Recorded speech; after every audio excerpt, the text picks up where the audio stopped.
The fluorescent lights of the supermarket cast harsh shadows across Maria's weathered hands as she clutched her daughter's small fingers.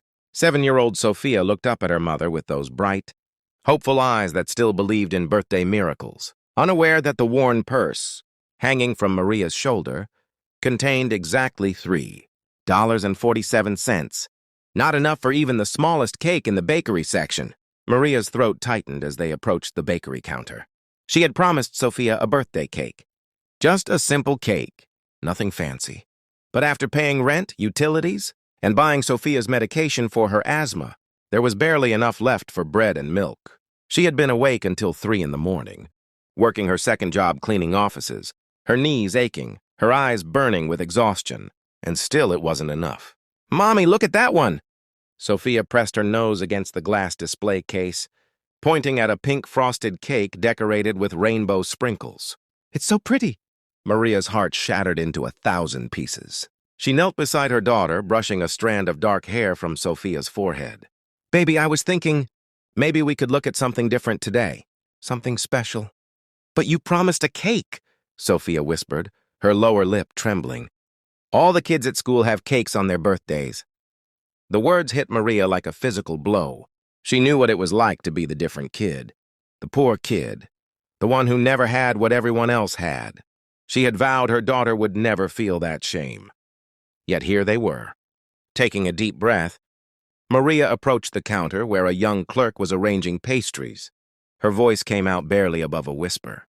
"Excuse me, do you have any expired cakes? Or maybe ones that are damaged? Something you're going to throw away anyway?" The clerk, a girl who couldn't have been more than 19, looked up with sympathy in her eyes. "Let me check in the back, ma'am. Just a moment." Maria felt the heat of shame crawling up her neck, but she forced herself to stand tall. For Sophia. Everything was always for Sophia. What Maria didn't notice was the tall man in the expensive navy suit standing 3 feet behind her, holding a basket with organic vegetables and imported cheese. Marcus. Wellington had been reaching for a baguette when he heard the mother's request. His hand froze in midair. Marcus Wellington was worth $47 million. He owned a chain of luxury hotels, had homes in 3 countries, and had just been featured in Forbes magazine as one of the nation's most successful entrepreneurs under 40. He wore a watch that cost more than most people's cars. But as he stood there in that supermarket, a place he rarely visited, only stopping in because his usual assistant was sick, something in that mother's voice pierced through the armor of privilege he'd worn for so long. The clerk returned, shaking her head apologetically. "I'm sorry, ma'am. We don't have any damaged cakes right now. Everything's pretty fresh today." Marcus watched as the woman's shoulders sagged. As she squeezed her daughter's hand a little tighter, he saw the little girl's face fall, watched her try to be brave for her mother. "It's okay, Mommy. I don't need a cake." "No, baby," Maria said, her voice cracking. "No, you deserve a cake. Every little girl deserves a birthday cake." She turned back to the clerk, desperation creeping into her voice. What about half a cake? If you cut one in half, I could pay. I have $3. That's when Marcus stepped forward. His heart was pounding in a way it hadn't in years, not since he was a boy himself, watching his own single mother count pennies at a grocery store checkout, putting items back one by one because she didn't have enough. "Excuse me." His voice was gentle but firm. Both Maria and the clerk turned to look at him. "I couldn't help but overhear." He looked directly at Sophia, whose eyes were still glistening with unshed tears. "Is it your birthday?" Sophia nodded shyly, moving closer to her mother's leg. Marcus smiled, a genuine smile that transformed his usually stern business face. "Well, that's quite a coincidence. You see, I own a catering company." This was only partially true. One of his hotels had an exclusive catering division, and we have a very specific problem. We made a cake for an event today, but the client just canceled. It's a beautiful cake, completely untouched, but we can't sell it to another client because it was custom made. Company policy says we have to dispose of it. He could see Maria's eyes narrowing slightly, the pride and suspicion of someone who had been pitied before. He needed to tread carefully.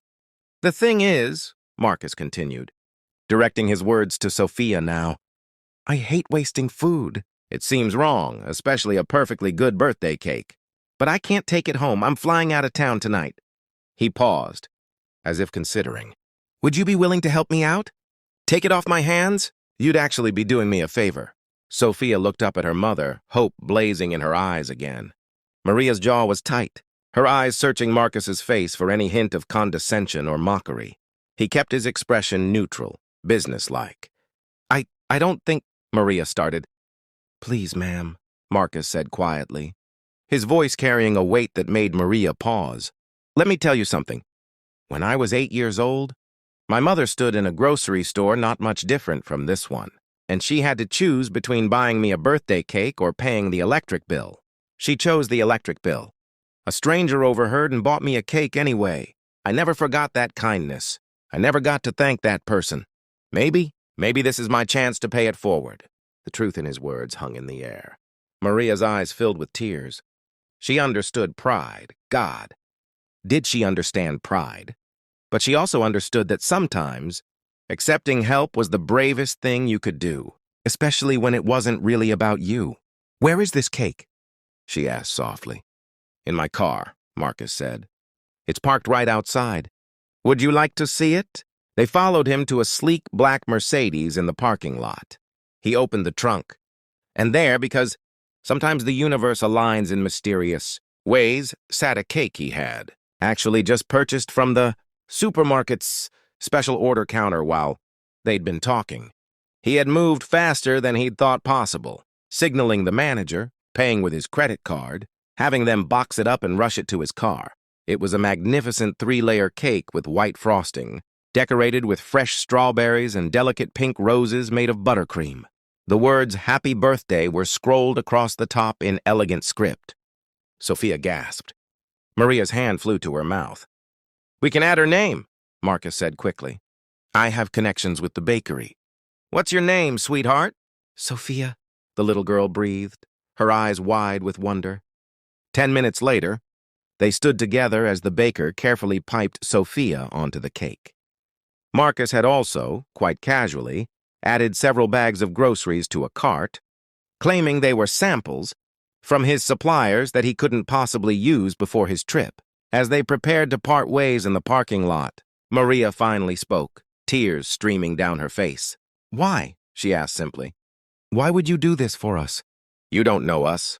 Marcus looked at Sophia, then back at Maria. His own eyes were bright. Because someone once did it for me. Because kindness is the only thing we take with us when we leave this world.